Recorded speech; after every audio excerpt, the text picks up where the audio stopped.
ట ఠ 2 గుణింతాలు నేర్పించా కదా. ఈరోజు మీకు 3 గుణింతాలు నేర్పిస్తానని చెప్పాను, అవునా? అవేవి? ట ఢ న. ఈ 3 గుణింతాలు ఈరోజు నేర్చేసుకున్నావా?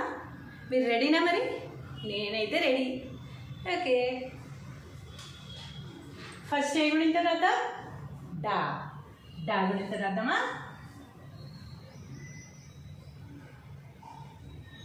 గా గా కొమ్మిస్తే గు, నా గుడిస్తే ని, నీకు 0 పెడితే నిం, త మా కొమ్మిస్తే ము, డా గుణింతము. దీంట్లో కూడా మీకు ఒక మాట ఎలా పలకాలో చెప్పేస్తున్నాను అన్నమాట.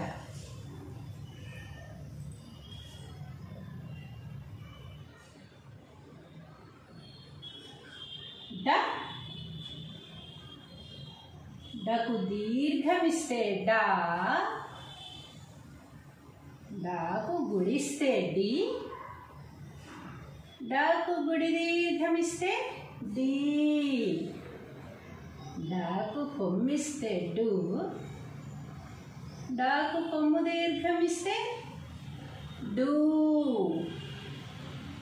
డాకు రుత్వమిస్తే డ్రు, డాకు రుత్వం దీర్ఘమిస్తే డ్రూ. ఇక్కడ చూడండి, డాకి కొమ్ము దీర్ఘమైన ఇక్కడి నుంచే ఇవ్వాలి, ఇక్కడ పై కొమ్ము నుంచి ఇవ్వకూడదు అనమాట. అది కరెక్ట్ కాదు, కింద నుంచే ఇవ్వాలి, గుర్తుపెట్టుకోండి. డాకు ఎత్వమిస్తే డే, డాకు ఏత్వమిస్తే డే, డాకు ఐత్వమిస్తే డై, డాకు ఒత్వమిస్తే డో, డాకు ఓత్వమిస్తే డో, డాకు ఔత్వమిస్తే డౌ, డాకు 0 పెడితే డమ్, డాకు 2 0 పెడితే డహ. డ డా, డి డి, డు డూ, డ్రు డ్రూ, డే డే, డై, డో డో, డౌ డమ్, డహ. ఇప్పుడు నెక్స్ట్ ఢ. ఢ గుణింతం కూడా సేమ్ యాజ్ ఇట్ ఈజే ఉంటుంది, కింద ఒక్క ఒత్తు మాత్రమే ఉంటుంది. అయినా ఎందుకు మిస్ చేయడం, మీకు రాసి చూపించేస్తాను, నేను చేస్తుంది. ఢ గా కొమ్మిస్తే గు,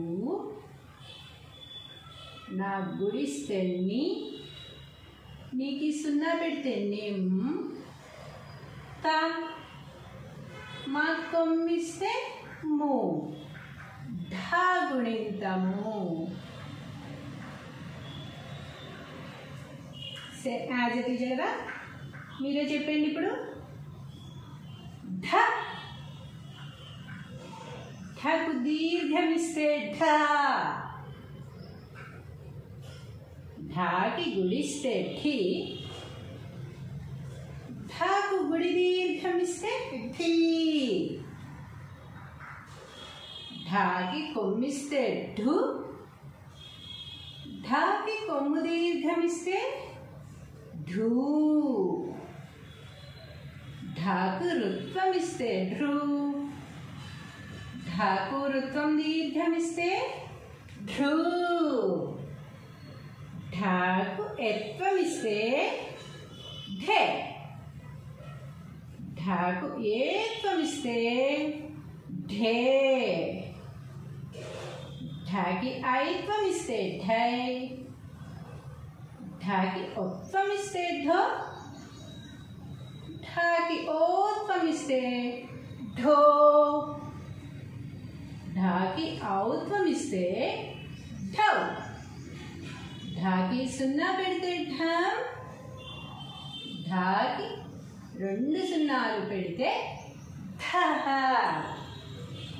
అమ్మో వత్తు. ఢ ఢ ఢీ ఢు ఢూ ఢృ ఢృ ఢె ఢే ఢై ఢొ ఢో ఢౌ ఢం ఢహ. డా గుణింతం అయిపోయింది, ఢా గుణింతం కూడా అయిపోయింది. ఇప్పుడు ఏం గుణింతం రాయాలి? నా. నా గుణింతం రాసుకుందాం. మీరు ఇన్యా గుణింతం ఇణీ గుణింతం చెప్పలేరు కదండి, మరి నా గుణింతం ఎందుకు చెప్తున్నారు అని అడగచ్చు. కాకపోతే ఇన్యా గుణింతంలో ఇణీ గుణింతంలో కూడా పెద్దగా మాటలు అనేవి ఉండవు, అవి కింద ఒత్తులుగా మాత్రమే ఉపయోగపడతాయి. కాబట్టి వాటికి గుణింతాలు చెప్పలేదు. నా అనే దాంతో కళ్యాణి, కళ్యాణ్ చాలా పదాలు అందులో వస్తాయి అన్నమాట. రాణి ఇలాంటి వాటికి మనకి నా గుణింతం ఉపయోగపడుతుంది. అది దాంతో పదాలు కూడా వస్తాయి కనుక నేను మీకు నా గుణింతం అనేది రాయడం జరుగుతుంది. రాసేద్దామా?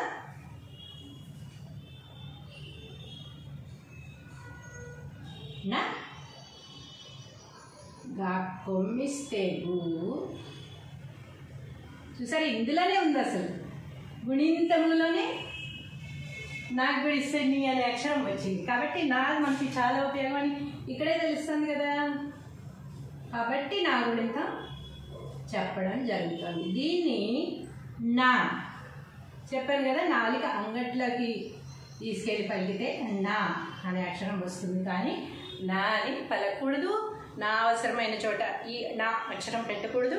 నా అక్షరం అవసరమైన చోట నా పెట్టకూడదు అనమాట. ఈ అక్షరం అవసరమైన చోట ఇది మాత్రమే పెట్టాలి. కాబట్టి ఈ గుణింతం కూడా మీకు క్లియర్గా చెప్పడం అనేది జరుగుతుంది. నా నాకు దీర్ఘం ఇస్తే నా, నా గుడిస్తే నీ, నా గుడి దీర్ఘం ఇస్తే నీ, నా కొమ్మిస్తే ను, నాకి కొమ్ము దీర్ఘం ఇస్తే ను, నాకు రుత్వం ఇస్తే నృ, నాకు రుత్వం దీర్ఘం ఇస్తే నృ, నాకు ఎత్వం ఇస్తే నే,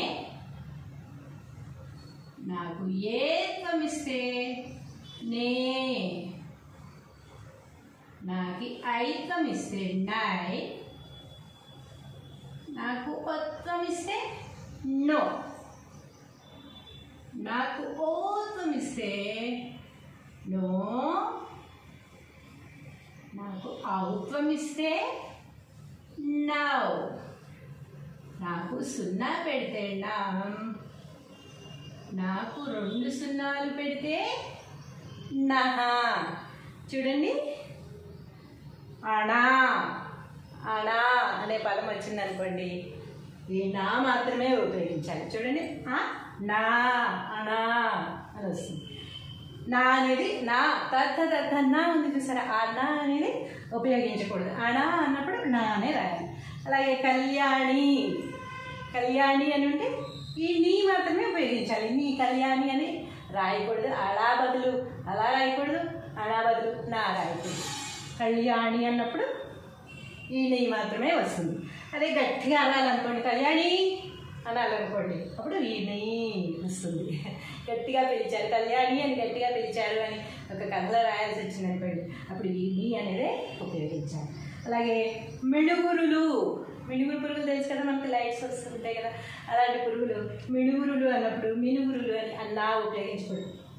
ఈ అనా మాత్రమే ఉపయోగించాలి. నా కొమ్మిస్తే ను, మీ ను గురులు, మిణుగురులు అని మాత్రమే ఉపయోగించాలి. చూసారా ఎన్ని మాటలు వస్తాయి ఇందులో.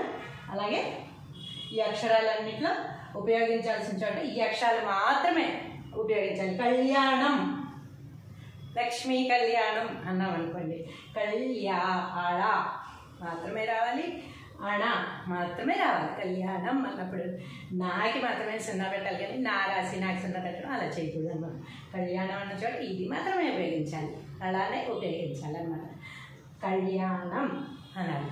అలాగే ఈ అక్షరాలు మొత్తం ఉపయోగించాల్సిన చోట ఇవి మాత్రమే ఉపయోగించి చక్కగా పదాలు అనేవి పర్ఫెక్ట్గా నేర్చుకోవాలి, పర్ఫెక్ట్గా రాయాలి తప్ప ఒక అక్షరం ఇంకో అక్షరం పెట్టేస్తే ఏమైంది అది రాసేస్తానని రాయకూడదు. అందుకే మీకు ఇంత పర్ఫెక్ట్గా నేర్పించడం అనేది జరుగుతుంది. ఒకసారి గుణింతం చదివేసుకుందామా. న నా ని నీ ను ను నురు నురు నే నే నై నో నో నౌ నం నహ. చూసారా 3 గుణింతాలు ఇప్పుడు మీరు చక్కగా నేర్చేసుకుంటారు కదా. ఈరోజు మీకు 3 గుణింతాలు అయిపోయాక మళ్ళీ రేపు 2 గుణింతాలు, ఎల్లుండి మళ్ళీ 3 గుణింతాలు అనమాట. అలా ఈసారి నుంచి మనం పంచుకుంటూ వెళ్దాం. ఎందుకంటే ఫస్ట్ ఒక్కొక్క గుణింతం నేర్పించాను కనుక మీకు అసలు గుణింతం అంటే ఎలా రాయాలి అనేది తెలిసిపోయింది కదా. తర్వాత 2 గుణింతాలు చెప్పుకుంటూ వచ్చాను. ఇప్పుడు 2, 3 అలా చెప్పుకున్నాం. ఓకేనా? Bye students.